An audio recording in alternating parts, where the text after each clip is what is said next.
ஒரு நோய் ஏற்படுவதற்கான சரியான காரணங்களையும் அந்த நோய் வராம தடுக்கிறதுக்கான வழிமுறைகளையும் நம்ம தெரிஞ்சு வச்சிருந்தாலே போதும். எந்த ஒரு நோயை நம்மளால ஈஸியா மேனேஜ் பண்ண முடியும். அந்த விதத்துல சர்க்கரை நோய் வருவதற்கான காரணங்களையும் தடுப்பு முறைகளை பற்றியும் இந்த வீடியோல ஃபுல்லா பார்க்கலாம். டயபெட்டிஸ் சொல்ற சர்க்கரை நோய்க்கு சித்த மருத்துவத்துல நீரிழிவு, மதுமேகம், இனிப்பு நீர், மேக நீர் மற்றும் வெகுமூத்திரம் போன்ற பல பெயர்கள் இருக்கு.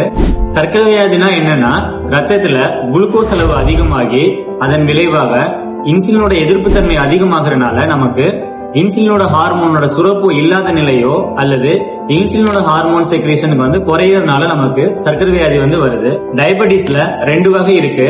ஒன்னு இன்சுலின் சுரப்பே இல்லாத நிலைக்கு டைப் 1 டயபெட்டிஸ்னும், இன்சுலின் சுரப்பு குறைவா இருக்கிறதுக்கு டைப் 2 டயபெட்டிஸ் நம்ம சொல்றோம். பொதுவா நம்ம அதிக சர்க்கரை எடுத்துக்கிட்டா நமக்கு சர்க்கரை நோய் வரும்னு சொல்லுவாங்க. அதுதான் இல்லைங்க.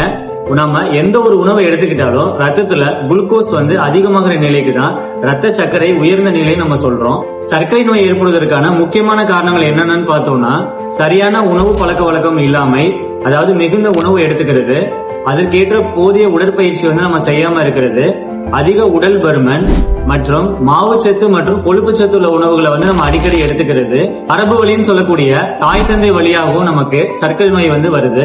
சர்க்கரை நோய் வருவதற்கான முக்கியமான 2 காரணிகள் என்னன்னு பார்த்தோம்னா, நமக்கு ரத்தத்துல இன்சுலினோட எதிர்ப்பு தன்மை மற்றும் லெப்டினோட எதிர்ப்பு தன்மையினால கல்லீரல், கணையம் மற்றும் தசைகள்ல அதிகப்படியான கொழுப்பு படிவுனால நமக்கு ரத்தத்துல இன்சுலினோட செயல்திறன் குறையறதுனால நமக்கு ரத்தத்துல குளுக்கோஸோட அளவை கண்ட்ரோல் பண்ற முடியாத நிலை ஏற்படுது.